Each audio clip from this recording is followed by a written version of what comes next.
Welcome everyone to another virtual podcast this week, unfortunately. It's a podcast now, though, episode 32. I'm your host, Mr. Lachlan Rodwell, and I've given myself a title. And I'm joined by someone who learns the skills from different parallel dimensions, and this is the prime form. He knows everything. He's everywhere, all at once. I'm an alpha. Lucas Boreham. Hey guys, my name's Lucas, and I'm the sole survivor of the universe. This is the universe where I didn't dedicate my life to anything. I tried a lot of things, but didn't dedicate my life. Yeah, you're living your worst life. I'm living my worst life. Yeah. It'd be funny if like you were actually, the main character, because main character, apart from being, Chinese immigrant in America, you two are identical in practically every way. Yeah. If you don't know what we're talking about, viewers or listeners or customers or whoever watchers, you are. I like watchers because it's like watchers is good. It's creepy. It's like, why are you watching? Why are you watching me? Stop You're watching a watcher. us. But yeah, we're talking about everything, everywhere, all at once. Yes. Everything. We're talking about everything this week. We're talking about everything everywhere. All at once. All at once. So, for those of you who don't know, this is like a little indie movie directed by two people called Daniel. Both called Daniel. So they call themselves the Daniels. Oh, I thought it was the Dans. Well, one guy actually calls himself Dan, so it's a bit awkward. I think they would have had a bit of a discussion. It's like, should we be the Dans? Should we be the Daniels? They've gone with the Daniels. Okay. And they're not related, or it's not like the Russo brothers. They're just two people that happen to be called Daniel. And I don't know how they formed this directing duo, but either way, here we are. And they've directed this little indie movie that could about the multiverse, this big concept that, mostly tied to superhero movies at this point. And they've given it a crack. And they've come off the back of directing Swiss Army Man with Harry Potter himself, Daniel Radcliffe. Yes, I did see. Do you remember that movie? See that. Yeah, I really like that, and it does show in this movie because they're both very experimental. They're both very like, how you going? If you're watching this, you're kind of a bit out there yourself, because I feel like people that usually enjoy like an average Fast and Furious enjoyer or an average Morbius enjoyer would see this movie and be like, this is terrible. What am I watching? Wait, there was an average Morbius enjoyer? Yeah. That's news to me. The average Morbius. Yeah, exactly. There are people out there that enjoy Morbius. Yeah. No. But we'll get to our discussion of everything everywhere all at once. But first, we have the news. That's true. Now, we should have a quick update to a story we talked about last time when we reviewed Morbius. Ezra Miller had been arrested and had a court order against, what's it called? Restraining order put against him. Yes. Yeah. So since then, restraining order has been dropped. Yay. But he's been arrested again. Not again. Not again, Ezra. This What's he time doing? for throwing a chair at a woman. And how does he get in these like feuds? How he's just a disaster artist. I swear to God. When would you throw a chair at anybody? Like in this day and age, for fuck's sake. Was it in a bar? Yeah. Oh, I think it was at a house party. Oh wow. And he was just like, someone let them into their house. But I don't really want to discuss it. I just thought we needed just a quick update on that because because it's just like, this is absurd. This is next week absurd. He'll be arrested for throwing a fridge at someone else. At what point? And Warner Brothers have not said a single thing. So at what point are Warner Brothers going to say something? Because they'll probably be like, we don't condone that chair's actions, but we're going to keep him on as the Flash for 5 more movies. Yeah. Anyway, strange stuff. But I do want to talk about Warner Brothers and DC for a bit, because Warner Brothers has officially been acquired by Discovery, which, if you might be like, that's a bit strange. Discovery, as in the Discovery Channel. Discovery Channel? Yeah, like Discovery, the company, who most notably has the Discovery Channel, Wow. bought Warner Brothers. What the that's like what's that comparable to? That's like That's like National Geographic, which is a single part of Disney, buying Disney. Yeah. It literally, I mean, I remember watching like the Discovery Channel when I was a kid. I loved it. Yeah. It was like how to build a skyscraper on Japan's fucking fault line or some it's shit. like, It was all it's like Deadliest edutainment. Catch. It's It like is edutainment. edutainment. It's so good, but I mean, buying Warner Brothers? Yeah. Well, Discovery does do other things, but nothing really of note. But anyway, so now they've bought Warner Brothers and they're shaking things up. They bought them and they gone, what the fuck do we do now? Yeah. We didn't have a plan for this. And the CEO's name is escaping me, but luckily I have my Go discover trusty it for me, please. phone. Warner Brothers Discovery. Anyway, they're going to make a lot of big changes in the executives and whatnot, but specifically, DC is going to get a shakeup. So Warner Brothers Discovery Channel, DC, both stand for the same thing. Was that a convenience? David Zaslav, the CEO of Warner Brothers Discovery, is David Zaslav now. Well, I thought it was about to be a Daniel. More Daniels. We'll get to the Daniels. Sorry, I'm excited. You're very excited to talk about Daniels. Just Daniels, not the film. Just you like Daniel. Not the film, You like just Daniels. these two men. All right, okay. Before this gets out of hand. Anyway, so the new CEO of Warner Brothers Discovery, David Zaslav, has said that he wants to turn DC into its own vertical, similarly to Marvel Studios inside of Disney, right? So previously, DC is just a brand within Warner Brothers. But now he wants it to be like its own entity, its own company. It has their own head, and they make, similar to Kevin Feige at Marvel Studios, they want like someone to be in charge of DC Entertainment and produce content that has a more close brand alignment to each other. That makes sense. That kind of like, good idea. Instead of just throwing shit at the wall and having a cinematic universe that's not really very good, as well as all these movies that don't connect to it at all, like Joker and the Batman. That is true. They're going to have something, and it's unclear what, but they're going to have DC be something that is producing content that is some sort of recognizable brand that is similar to Marvel Studios. Fair enough. And Competitor. And well, it's fucking worked for Marvel Studios. I mean, yeah, massively. I was literally about to use them as an example, but I feel like I don't need to. Yeah, because everyone knows, right?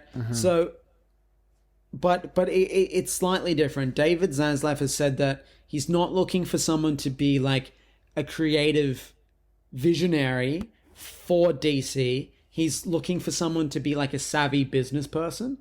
So Kevin Feige's lucky he's both. He's a nerd and he's a good businessman and a good movie producer. So it's worked really well for them. Whereas it's really hard to find another Kevin Feige, right? Especially one that likes DC stuff as well. Because Kevin Feige worked on, I think, like 20-something Marvel movies before the first Iron Man.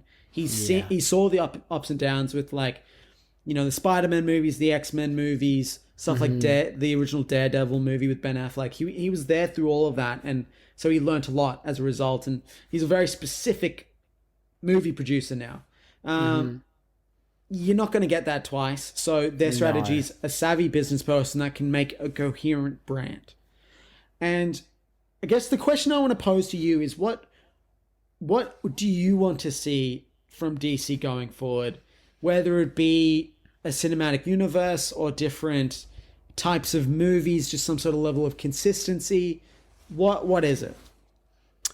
Well, it would be good for DC to rise up to the, the podium that, there's Marvel, right? Yeah. First, and then there's, second and third. And right now DC is kind of just in the crowd. Like, they're not even on the podium. Yeah. They're kind of just like, or no, they contend, sorry. They're not in the crowd. We're in the crowd. We're the fans. Yeah. They contend in the sport, but they're not even getting podium. Yeah. Like, they need TV shows. They need movies, and they need movie, like, trilogies, right? Yeah. Like Marvel has with Iron Man and Thor and so on and so forth. Like, they need a lot more content. Yeah. They need to say. They need to build franchises. They need to build a tree. Like a tree. Yeah. You can't just keep having these one-offs and hope that they're successful. Exactly. Because that doesn't work. Like, people want to see, like, look forward to seeing someone. Like, with Thor, Love and Thunder coming out, you're like, oh, I can't, like, I'm so excited to see all these characters again. Even though we've seen them in 5 movies previously, Yeah. it's like, I want to see them again. I want to see what new adventures they're up to, You fall in love with the characters. Exactly. And you make these characters lovable. And I think that's been something really strange about DC is that actors haven't, for whatever reason it may be, actors haven't stayed around with DC such that fans can form a connection with these characters and watch them grow, right? Like, exactly. It was funny. I was talking to someone about when the Batman came out, and they were like, well, the Batman gets replaced every couple of years or so, but people would have rioted if they replaced Robert Downey Jr. as Iron Man.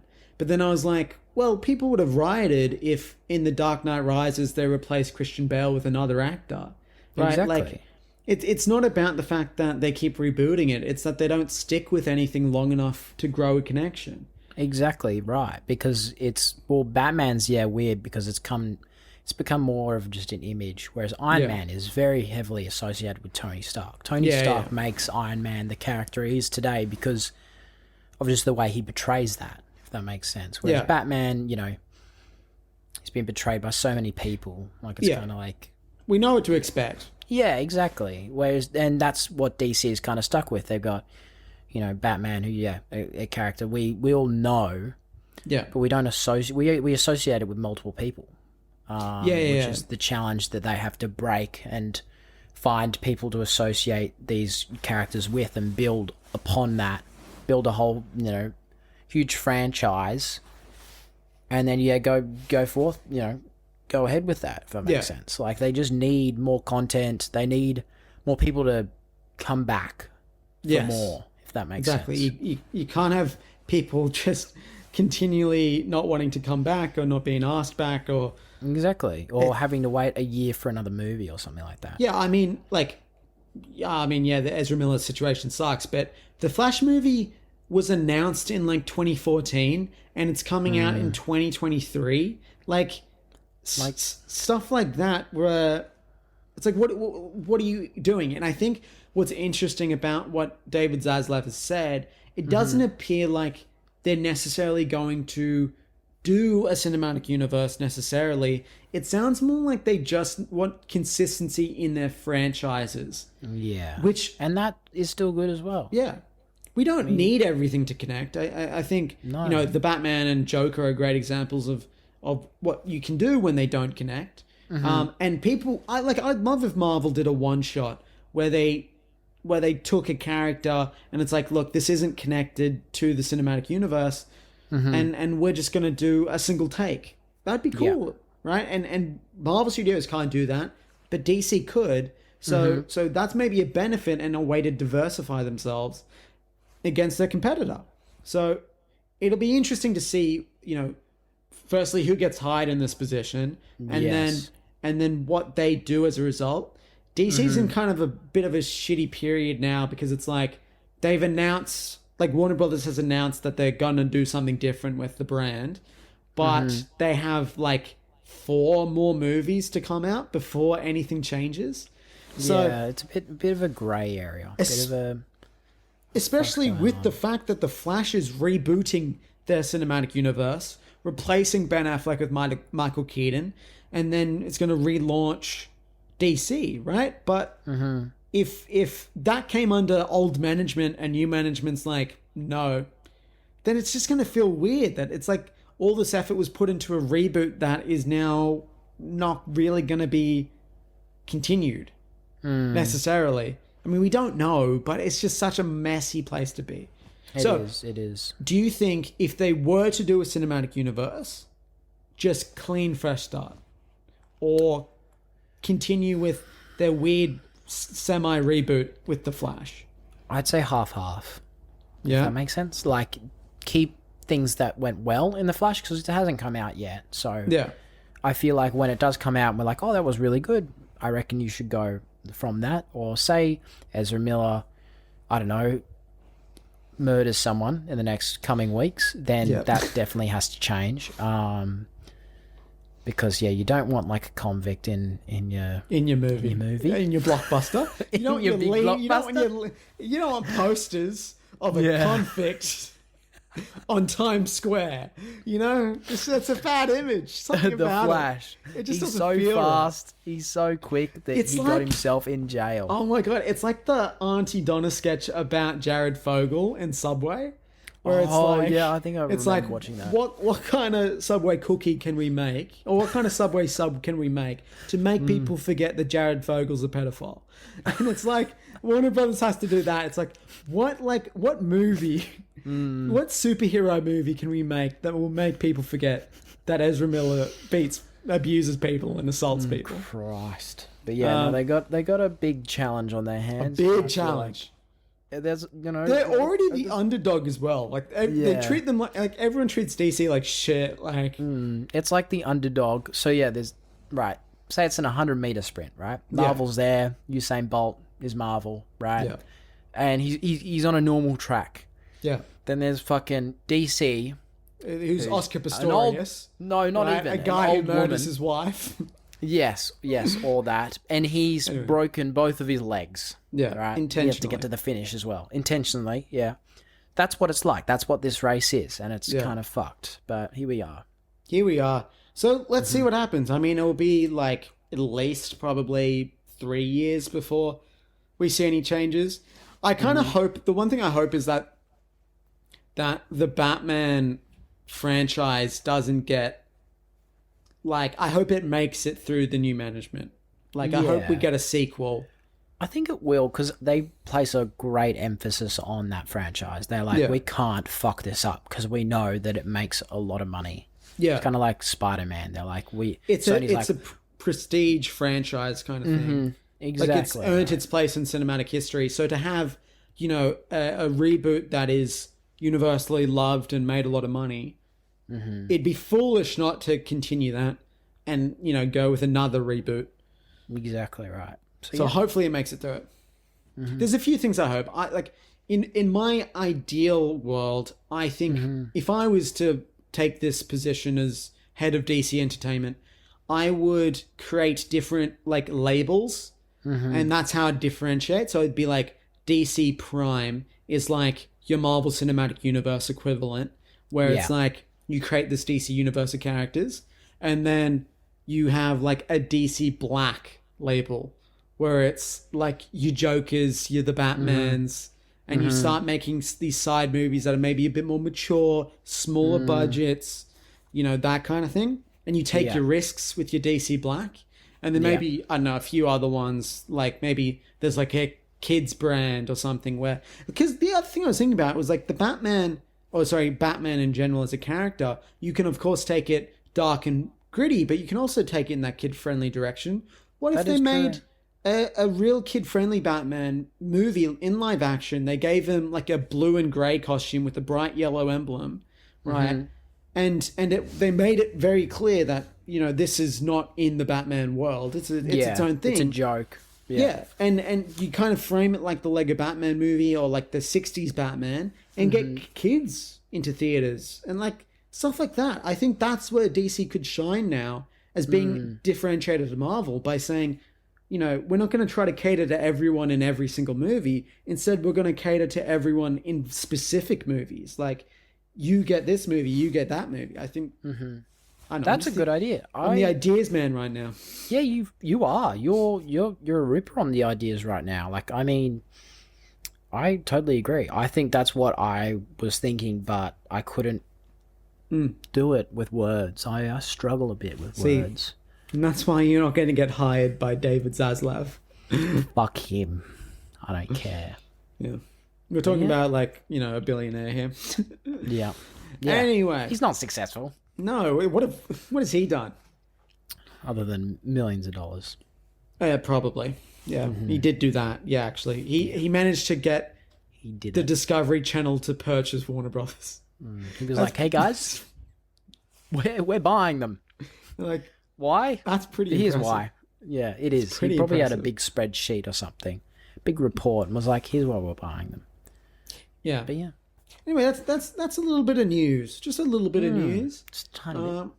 Yeah, Warner Brothers is just in a transition period at the moment and is dealing really with a tight very fucking spot. Yeah, they're dealing with a very very well-known, you know, actor committing crimes and getting arrested Throwing as well. home appliances at people. Yes. Moving on, the Daniels. The Daniels. So, the Daniels. So, Everything Everywhere All at Once hit theaters a few weeks ago. Very critically acclaimed. I think a lot of people have gone and seen it as well. It's got fantastic word of mouth. Yeah. So, the broad strokes of the story are that there's this kind of family drama at the center of it, revolving around immigrants from China. And so, you know, mum and dad are going through, you know, a bit of a shaky marriage. Yep. They're struggling to maintain their laundromat that they own because of, you know, the IRS knocking on the door saying you're not doing your taxes properly, you know, stuff like that. And at the same time, the daughter is dealing with being a lesbian despite having a grandfather who is very traditional. So it's this family drama, right? But then what's the twist, Lucas? Well, the twist is there's a multiverse involved. There's multiverse involved. Multiverse. If you walked into this movie and didn't tell someone that, they'd be very confused after the first act. Because the first act is just family drama. And done really well as well. Like, it's a good family drama. I remember just sitting down, like, we got into the cinema, sat down. I thought I was watching an episode of Modern Family, Chinese Modern Family. Literally, really done well. Storytelling is great. Acting is perfect. The camera movements, like the cinematography, and this whole setting of a laundromat, and because they live on top of the laundromat, it's lovely. The set is like ugly, but it's beautifully ugly. It's really cool. It brings you down to earth. It's like, okay, you know, I know what's going on here. Like, you can tell, you know, issues are happening. You can tell people are unhappy because of the dialogue. Like, the husband's talking at the wife, and the wife is obviously very consumed by what she's doing, and she's trying to sort out taxes and stuff. And then the daughter's asking her mother for things, and this poor mother has so much shit on her mind, and that I think was really done well. But I've struggled to explain this movie to people because I want people to watch this. I've been like, I saw this amazing movie, you should go watch it. And they'll be like, okay, like what's it about? I'm like, it's one of those movies where it's better if I tell you nothing about it. Yeah. But I agree. Be like, do you know what I always say, do you know what a multiverse is? And if you understand what that kind of is, then I'm like, sweet. I think you'll love it. If you understand that, then that gets you like in the door. You know, you're like at that point, you know enough about the movie to kind of understand what kind of is going to kind of happen. Yeah. And then if you walk into it like completely blind, I think it's going to be a bit disorientating. Whereas if you have some sort of idea of like, okay, we're going to deal with this multiverse. Yeah. Then when it gets to it, it's not as jarring. Exactly, because we had an idea of it when we were going to the cinema. Yeah. And it helped because when it did happen, it happened slowly. Like it, kind of, like it's like a smooths into it. Yeah, the first act is just family drama, but then it's like there's a moment, because we'll do no spoilers at the start. There's a moment where it switches, and then once it switches, it's a slow build into getting to the more crazy concepts that this movie deals with. And that's what I love about this film. Yeah. Is the pacing is really It's good. Beautiful. It's real, like coming off of Batman and how the last half hour or 45 minutes of that film was like A bit of a slog. Oh my god, I am like a dog that's dehydrated as fuck, and there's a mirage over there, which is the end of the film, or like, a pond of beautiful. And that's funny because it's like water. You keep thinking you're getting closer to it, but you never do. And it's just like, oh no, it's just a bit further. There's scenes upon scenes of just more and more shit that you see. It's like Batman just being like, "See you later." It's funny. I rewatched that movie recently, and the second it gets to the plot point about the rat, the movie slows down, and that's when I realized, like on a rewatch, what needs to be cut out of the movie. The whole side plot about the rat goes on for way too. It's literally like an hour and a half of the movie is about the rat, and it's like, who's the rat? And I hated that they bounce between. Well, but enough about Batman. Anyway. What really, like, I mean, trying to explain this to someone that, like, should go and see it and, spoiler free. The acting was great. It's just, again, one of those movies that does leave, like, it does leave you with, like, a pondering thought of, like, what the fuck was that? Yeah. But in a good way. In a good way. Like, there are things, this movie, it's such a big concept that a criticism of the movie that's very easy to make is that there's a lot of explaining that needs to be done. And it does the best job it can at delivering this like the narrative bits where it's like we got to explain what's happening, but at the same time it's kind of like it's a lot of explaining because it's such a big concept. It is, and even then you're left with questions. Like it doesn't, and it's it gives you enough that you can make it through the movie. Yes. And understand what's going on during it. It's only when you start thinking about it after the fact that that's when you're like, I don't know if everything was explained properly. Exactly, yeah. You kind of start second-guessing yourself in the movie. But I feel like I think that, this is, like, even with Tenet, like, you watch that for the first time, what the fuck was that? Like, you're actually like, what happened in that film? Yeah. Whereas this was like, no, I could gather some thought and be like, yeah, no, I know what happened. I know how the story went. I know why things happened the way they did. And then, you start being like, oh, well, what was that? What was it? Like, but it was still enough for my brain to go, no, I fully understand what happened. Like why things happened. It was, and that's why I fully enjoyed it. The brilliant thing about it is because it roots it in this family drama. And that's really the heart of the story. That's the foundation. You can forgive all the stuff that you might not understand about the multiverse, because it's really, the multiverse is just like a MacGuffin for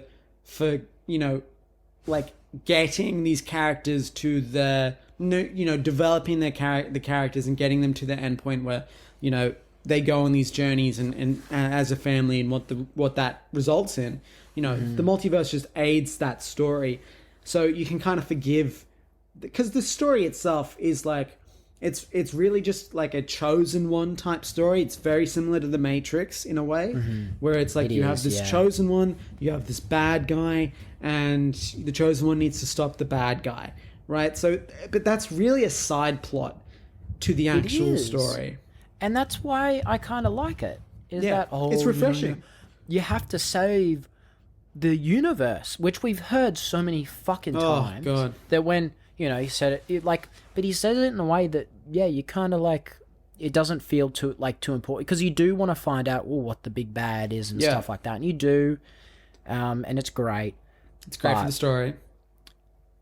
It's all like pivoting around the main character. And this movie has such a strong focus on a very specific story, and it never loses sight of it. And that's the biggest praise of this movie. I think, yeah, I honestly agree. I think that is the biggest. I could just the entire time knows exactly what it is, and it just It knows what it is. It's got a Yeah. very specific tone. It's hard not to like the tone. It's very fun and It's you love it. amazing. I think I have a few issues with the tone, and I'll get into it in spoilers.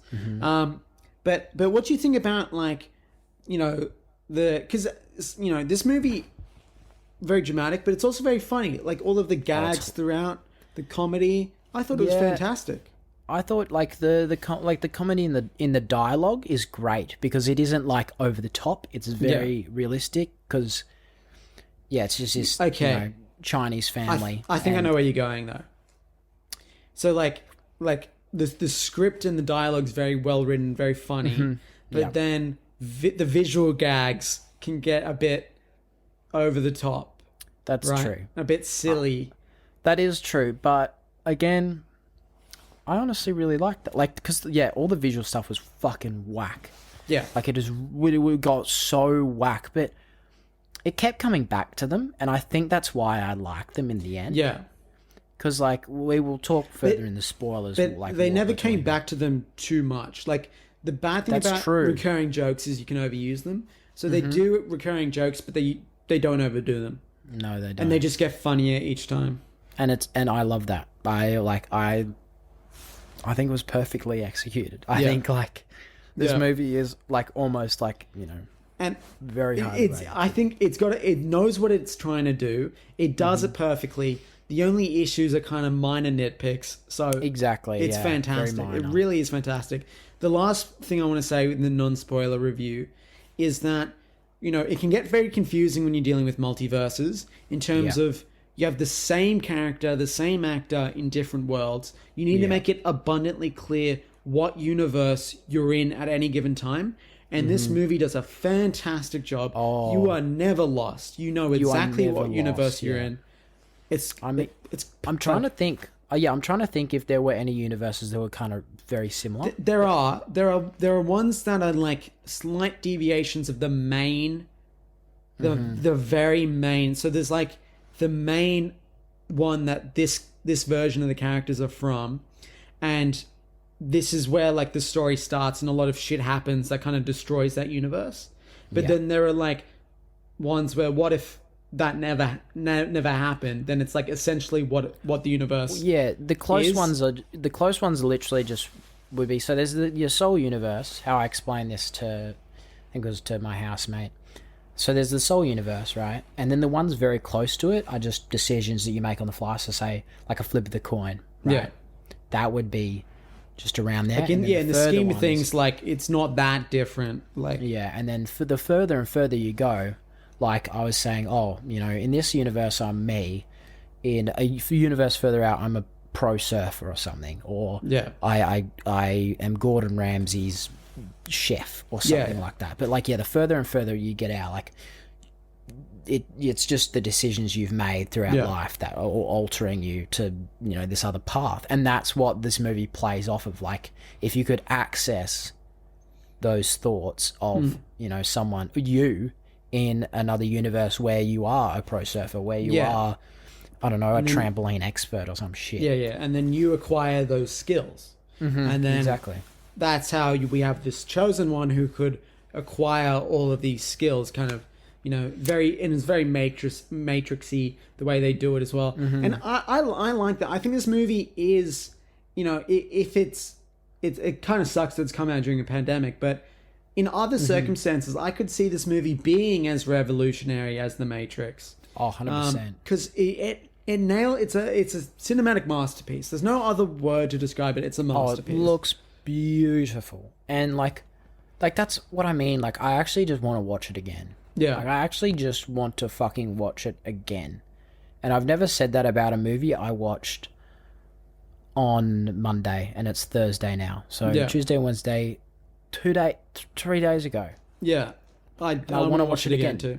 because it was visually like amazing, and just the cuts, these sudden cuts, and the visual cues and the audio cues that you got were astounding. Like, I was literally just in my seat, fucking grabbing my chair, like, Yeah. oh my god, like It's you're so in a good. roller coaster. It's amazing. But yeah, I And- think well, we should mention as well the acting, right? Oh, yeah. Michelle Yeoh, who is like an incredible Chinese actress. She's in Amazing. Crouching Tiger, Hidden Dragon. She's in Crazy Rich Asians. Yeah. I don't want to be racist. She might have been in Shang-Chi. Let's have a look, actually. I think you're right. I honestly think you're right. Yeah, she was. She was. Thank fucking God, yeah. Dude. But she's in a lot of fantastic movies. Yeah, no, she is really good. Yeah, and she's great in it. She's in Star Trek. She's in The Witcher, Marco Yeah. Polo, Stunt Woman, 1996. But yeah, She's in Tomorrow Never Dies and Guardians of the Galaxy. yeah, I do remember in Tomorrow Never Dies. Yeah, but yeah, And she's great. Jamie Lee Curtis is kind of like this antagonist figure. So she's, of course, from the Halloween franchise. And she's also in, what's that murder mystery movie? Right, the one directed by the guy who directed Star Wars? Knives Out. Knives Out. Yeah, that's She's right, in yeah. Knives Out as well. She's very good. She's great in this as well. And it's great because all the actors play different versions of themselves as well. They nail it. The Ke Huy Quan, I think. Ke Huy Quan. He plays the father. He's the heart of the movie. Lovely guy. I love him so much. Chef's kiss. And oh my God, guess who he was? If I quote this right, wait, no way. No way. He was short round. He was short round. In Indiana Oh Jones. my God, this man was short round. That's fantastic. Holy fuck. Dude. Fantastic. That just is the cherry on the cake. That's perfect. What it is. That's what it casting. fucking is. Because I remember watching fucking The Temple of Doom and loving it and loving Short Round. I hated that they, we never saw him again, but just... Well, I'm going to blow your mind right now. What? So that movie, it's Indiana Jones and the Temple of Doom, right? Mm-hmm. That's the second movie, right? Yeah. It's actually a prequel. What do you mean? For some reason, I don't know why, What? George Lucas decided that the second movie is going to be a prequel, yet no one knows. No one knows about it. It just is. And the way you know is because like it's something dumb, like one happens in 1944 and Temple of Doom happens in 1943 or something like that. Yeah, that's right. They do play with... It's kind of like how Iron Man was a bit fucky with the time, or Iron Man 2, I can't remember. But yeah, well, that's weird. But yeah, anyway, they never mention it. Like you watch that movie thinking it's a sequel, and at no point does it make it clear it's a prequel. Anyway, Short Round's fantastic. Yeah. We should mention as well Stephanie Sue. I'm gonna say, Yeah, I think she was also in Shang-Chi. Oh, was she? Oh, was she the? She wasn't Aquafina's character. No. I'm trying to remember who she was. I don't remember her character. I don't remember. Yeah, but anyway, she's great. She's great in this movie as the daughter. So the family, fucking beautiful acting. You feel every emotion you're supposed to feel towards the family in terms of their family dynamic and in the ways it's struggling. They literally perfect. Literally perfect. This movie, absolutely perfect. God, you have to see it. It's you just fucking go watch it now, please. Oh, last thing. What did you think of like the action sequences, the kung fu, the fighting? Because it is being a bit Chinese, the kung fu is of course quite good. It's a bit Chinese, isn't it? The movie, it's a little bit Chinese. A little bit Chinese. Yeah. But the kung fu, I thought, was very good. It complemented everything else. Like everything just worked. There was no... Yes, it was harmonious. Again, like you were saying, like there are nitpicks that we will address, but like other than that, everything was just really well done. So yeah, I think that's almost. I think that's the non-spoiler review. I think it's a 10 out of 10 is what I'm going to say. Yeah, I'm going to say 9.5, 10 out of 10, baby. Well, considering that, let's get into the spoiler review. Spoilers head. So, Where should we begin? Because there's a lot to discuss in this fucking long movie. What do you want to start with?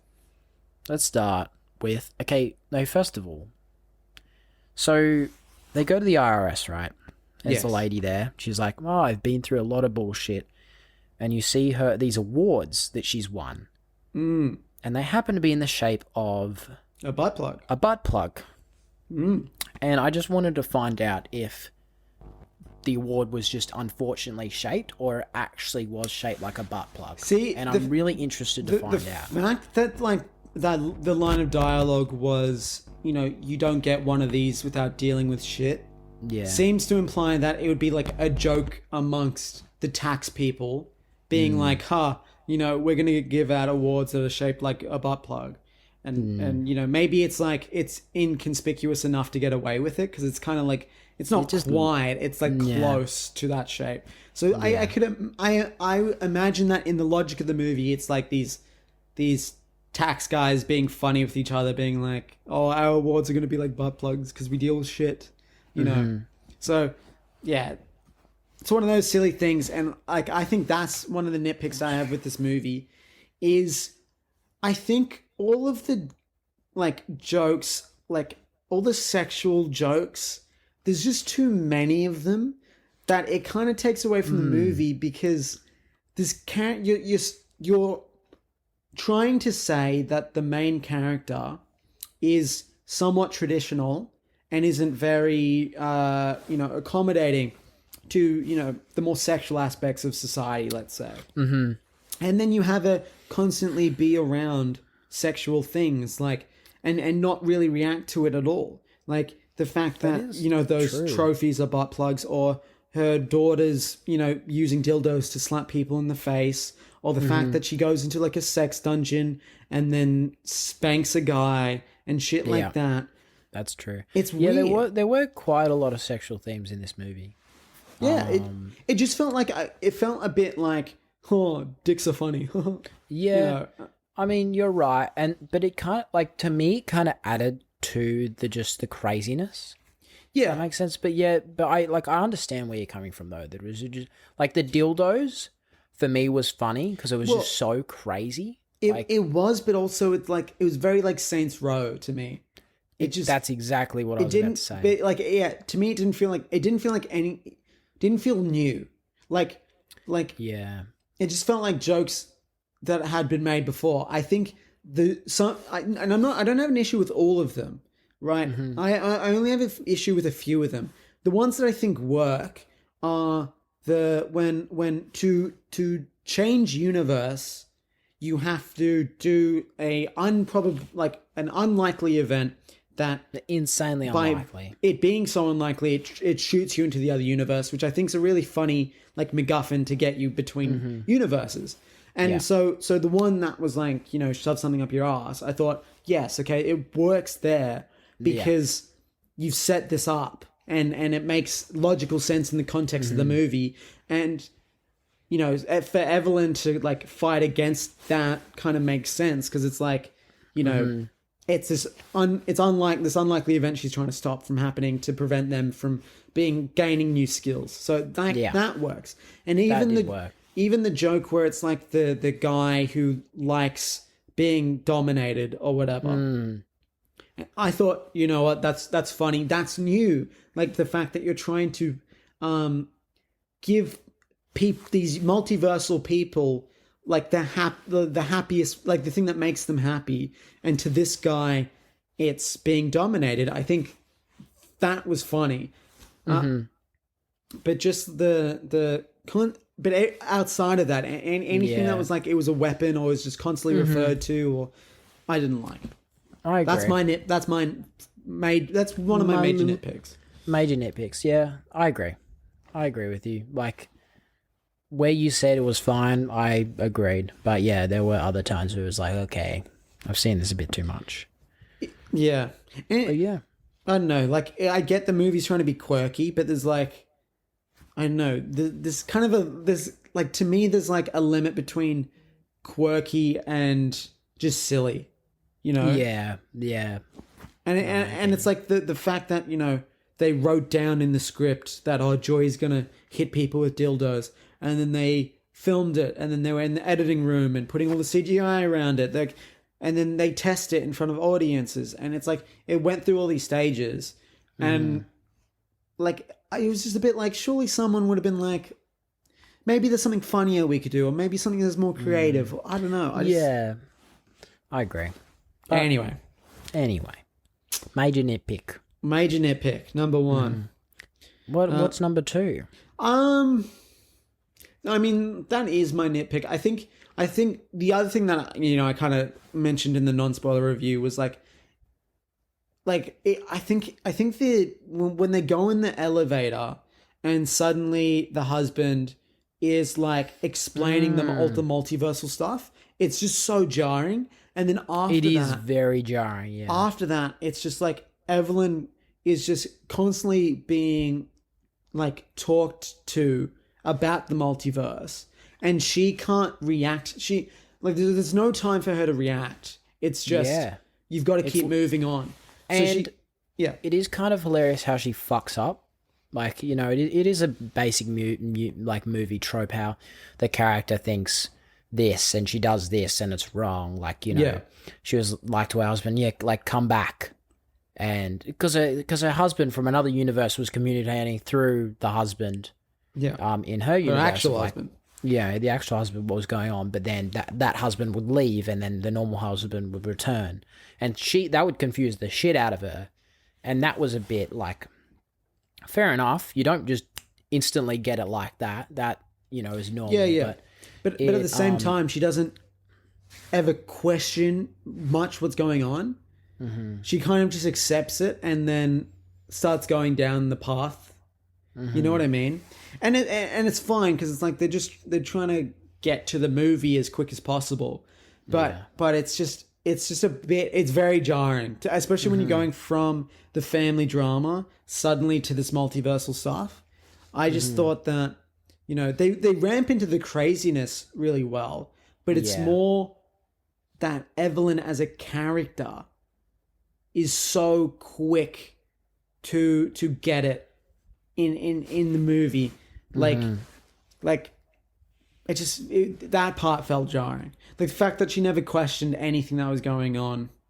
Mm-hmm. Yeah, I get you. I mean, it is difficult, but yeah. And I don't blame the movie for that, right? It's like, I get why they had to make that decision. But that was probably nitpick for me as well, just how like jarring it was. But I was honestly very interested to see how it would work, because I knew this movie was about a multiverse and it started, and I was like, am I in the right movie? This is a laundromat.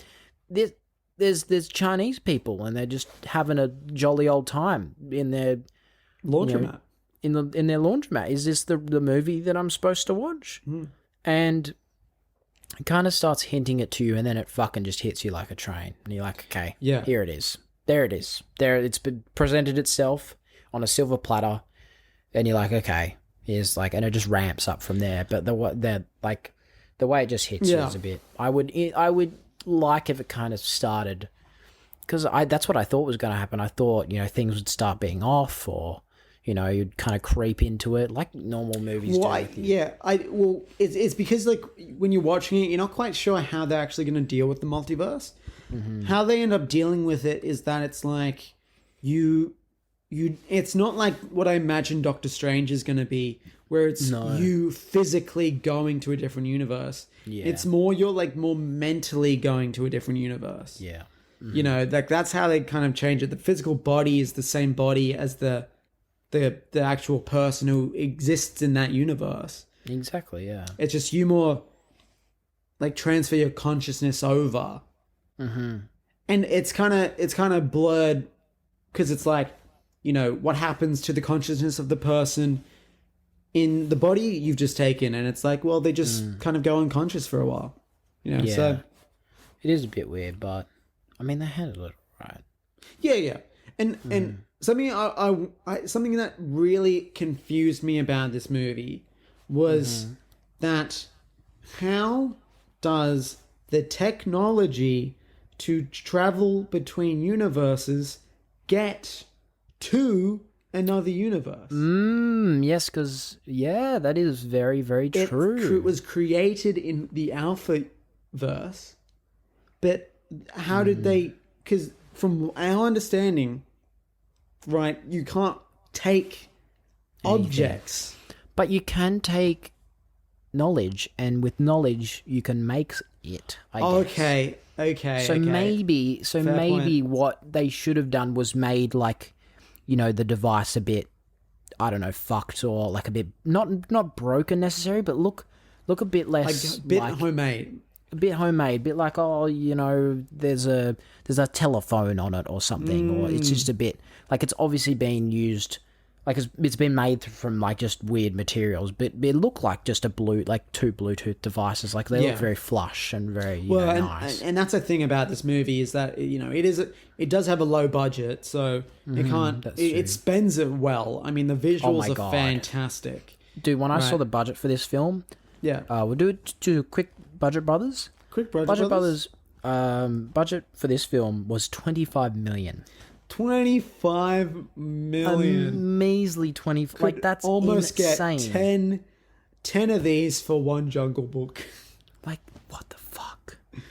Yeah. Like that just makes me sick. And that's the thing is like when you have people who know how to use a budget well, you get this. You get a masterpiece. And then there's Disney who would just be like 200 million. On Jungle? I can do Jungle. On The Rock Johnson? Dwayne The Rock Johnson? $200 million. And, oh, God. Like, so dog shit. Yeah. Absolute dog shit. So they nailed it with the budget. I mean, like... But it it does come in some sacrifices, and that's like a prop. But they weren't... Like the earpiece just needs to look like a Bluetooth device. But it wasn't even that bad. Like, no, it was fine. I could, like, first time watching the film, I was like, oh, yeah, exactly. First time watching the film, I was like, oh, this is made for $25 million. Easily, I could see it right now. Like, it wasn't. Like, I was like, it wasn't like that. This could be the made visuals for are so good. Like, the million. CGI in that is so good that you wouldn't notice. It's very, very high grade. Yeah, and even the editing is, like, top notch. Like, that's top notch. Yeah. But yeah, anyway, the explanation you gave for how the technology can get between universes, I'll buy that. I'll cop that. Yeah. That's a nitpick that you can talk around. So I'll revoke it. I'll revoke it. Yeah, thank you very much. I'm trying to protect this film. Yep. Yeah, because I'm attacking it. I hate it. You fucking dickhead. It's the Morbius of indie films. I'm joking. It's definitely not. It's not. It's the Iron Man of indie films. It very much is. I don't know if I have any... No, okay, I have one more... Not nitpick, but just something that... Very unclear. Right? The whole bagel storyline, I really think that could have been simplified. Because it just doesn't make any fucking sense. Because you're supposed to be told that Joy put everything into a bagel. Now, what that means, God knows. But God knows. She hasn't put everything into the bagel. You know what I mean? There's because all of these universes still existing. Like so what has she put on the fucking bagel? Like because she said she was like salt. Put all that on the bagel. Like all the salt in existence, put it on the bagel. It's like, what about the salt in the but the salt's still in the other universes. Like that was a bit weird. I feel like at the start of the movie, it's like they're trying to make it clear that there's this like evil entity that takes certain things. Like cows, for example, and puts that on the bagel, but in only a specific universe. So then it's not everything, right? Yeah. It's not everything on a bagel. Yeah. Well, but I understand what Joy was trying to do. She was just trying to break the universe. She was like, so essentially what she was doing was like the universe, all the universe is a big old computer, right? Yeah. And this bagel essentially is just trying to overload that computer and be like, here's a fuck ton of stuff. I want you to process it. The computer's just shitting itself and exploding. That's what she was trying to do, and she's trying to kill herself through it. Yeah. But just like they could have just said, "Oh, it's a black hole," or there's something else instead of, "Oh, it's everything." Well, yeah, but even like because then it's unclear what happens when you go onto the bagel yourself as well. Yeah, well, I guess it's like you get the sucked entire in and die. the entire point was Joy wanted to kill herself in the bagel, but she then didn't you even just she be didn't in the even bagel. know she didn't even know if she could do that, right? So it's like, I don't know. I feel like the emphasis on it would have been better if it was certain death. Like, she knew it was certain death. Like, oh, this is death. Like, thank God I found my end. But you know, yeah, I don't know. Just the whole bagel storyline for me just felt like I get what it's trying to do. She the point is she got bored and is trying to find a way out. Sure, I just think there's maybe a better story you could have told there that was less confusing than this bagel plot. Mm-hmm. I don't know. I had another point. I had another nitpick that I just thought about. Oh, why can Joy just change matter? You know? Oh yeah, because she could bring shit from other universe. Like, no, she could change.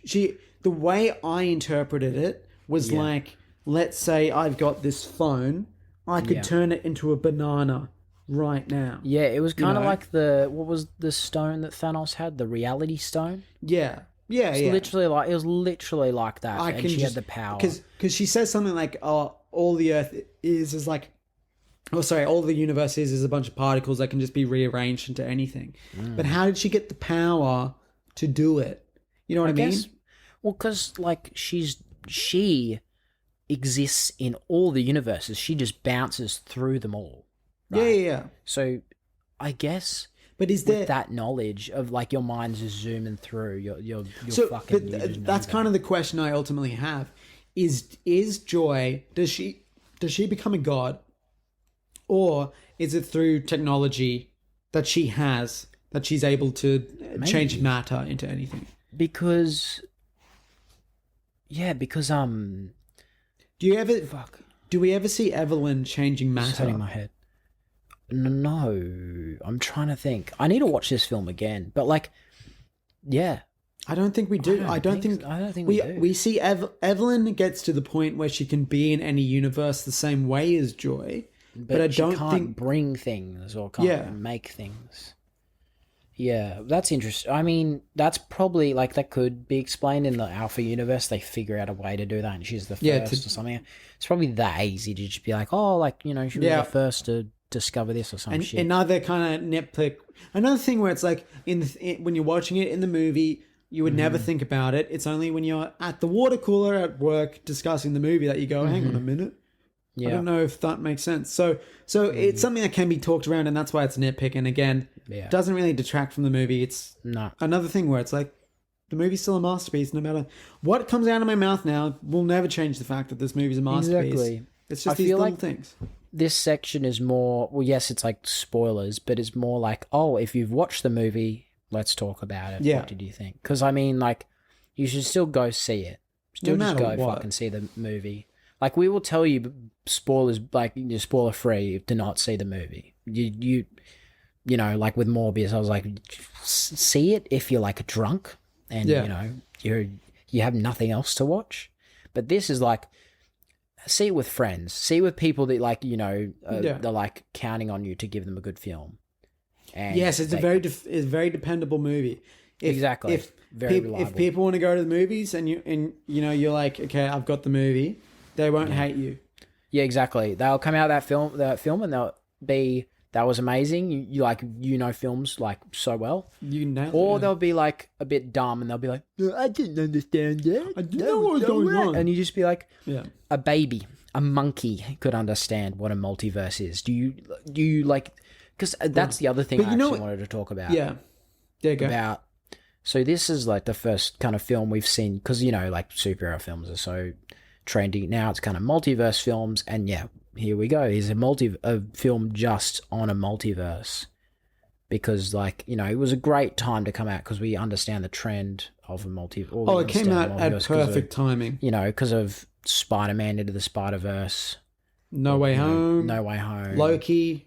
Yeah, exactly. All these like films that just make, or have a multiverse in them, and then this movie's like that. And I was going to say, it'd be interesting to see future like trends and how film culture or how films go around that, because they're like they jump on it like a TikTok trend, right? They jump on it and be like, okay, everyone knows this trend. Here's our interpretation of it. There's going to be a million copies, and what's unfortunate for the Flash movie is that this movie was supposed to come out probably like 2 years ago at this point, and that was going to heavily deal with the multiverse, but now it's like they're playing catch up, but they're not. This was planned ages ago. It's just unfortunate, right? But I think there's going to be a lot of shitty attempts to replicate it. I'm thinking like maybe the next Godzilla versus Kong might do that. Might right? be multiverse and be like, or Godzilla if he was. But you get what I mean, like not a lizard. A franchise like that where it's like, we can like it's like Fast and Furious. Maybe they go in the 10th one. There's a multiverse, or the 11th. Yeah. Holy shit! You know what I mean? Like, what if, it was good? Or maybe like Jurassic World. Maybe a Jurassic World movie would copy it. My God, that's what I'm thinking. Like, there's going to be a franchise like that where it's like that, is doing the superhero thing, but not because it's not actually superheroes. But then we'll copy the multiverse. I see. This is what I mean. This is what like kind of we're seeing here happen. Yeah, is people like filmmakers are like, this is hot at the moment. What if I did with this? And then they pitch that idea, and people are like, so what I would say is this film's different because it's an independent multiverse. A multiverse tied to a franchise is going to just be like they're trying to make money. Exactly, and that's as we see with Spider-Man and stuff. Yeah. So yeah. But I'm not saying it's like I don't want to see more multiverse stuff. No. I mean, Doctor Strange is coming out in a couple of weeks. Like, and that fucking looks amazing. Yeah. But yeah, like there is good ways to do things, and there are there's trends in movies and things become popular and stuff like that. But yeah, I mean, I think that's. And any other nitpicks, or is Well, I think I do just want to mention like my favorite like thing about this movie is the recurring Ratatouille joke. I love it so much. My God, that is like perfect witty writing, right? Just where like, it starts off with a basic concept of a Chinese immigrant knows of a movie, but by nature of being an immigrant doesn't quite get it right. And then so that's where the joke starts. It's really simple. Just she got Ratatouille wrong. Yeah. And then it's like they start saying, she calls it Ratatouille. And then they start saying that they're being controlled by raccoons as a reoccurring joke because she got the name of the movie wrong, right? And thought it was about raccoons, not rats. And then they take it a step further and, well, because we're dealing with a multiverse, there's a universe out there where the Ratatouille happens, but it's a raccoon instead. Yeah. And it's so funny because they set it up with the she learns the skill of the chef. Yeah. Looks over to the competitor. It's a teppanyaki chef. And she looks over at the competitor chef, and he's wearing the chef hat, and he has the raccoon's tail coming out of his head, but you don't quite understand what you just accept it. The first time I saw that, I was like, that's weird. Like, you're like, sure. That a hat. Some hats have that, like the raccoon's tail. But not a chef's hat. But you could just accept it. Like maybe this is a universe where chefs' hats have raccoon's tails, right? But no, it builds upon it.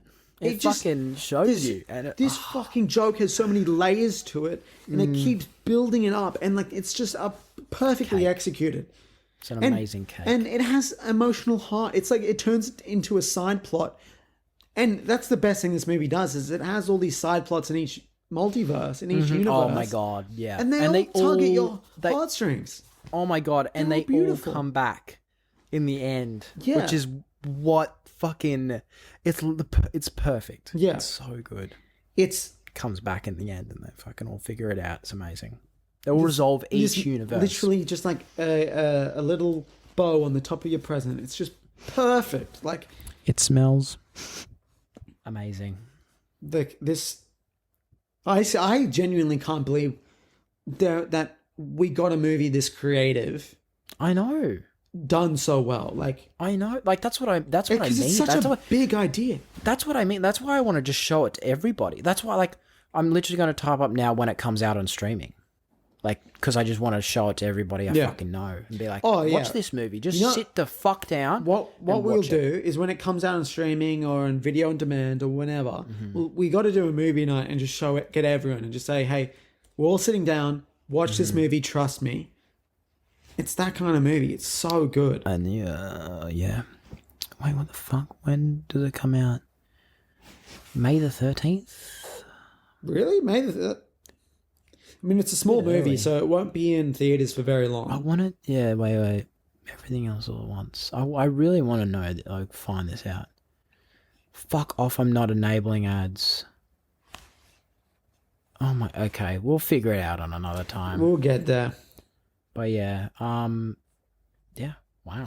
I mean, I think. Look, this movie's beautiful, funny, creative, dramatic, emotional, yeah, great action sequences, it's just beautiful it's the cinematography, perfect cake. That's what I was trying to say before. great acting. Smells great, tastes great, looks great, texture's great, tummy feels great, everything's great.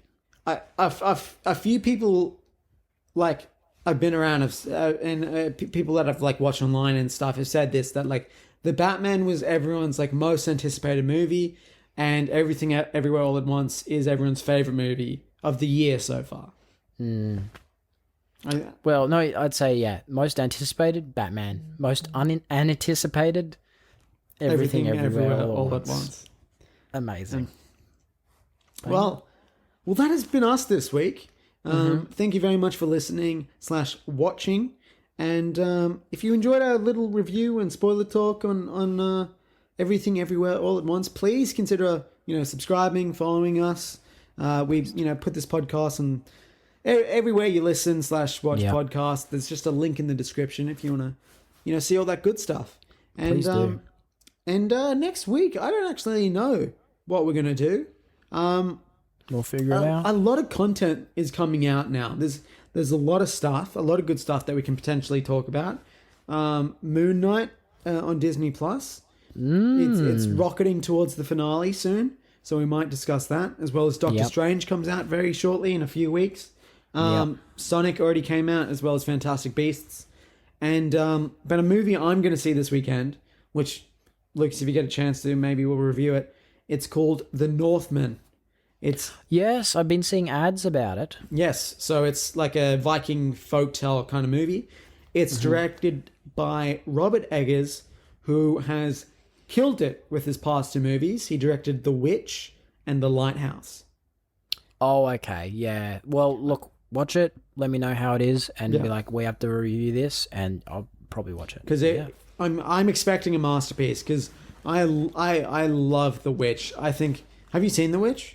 I think I need to, but I've heard good things about both of them. Oh, it's so good. Lighthouse is a wig out. Like, that's 100% just a wig out. And I think The Northman's supposed to be more straightforward, like more like The Witch than Lighthouse. But Lovely. we'll see. Plenty to discuss in the world of entertainment. So catch us next time. Yeah, catch us next time. Next time? It's next time. It's Catch us next time. It's next time. Goodbye. It's next time. Bye. Next time. Bye-bye.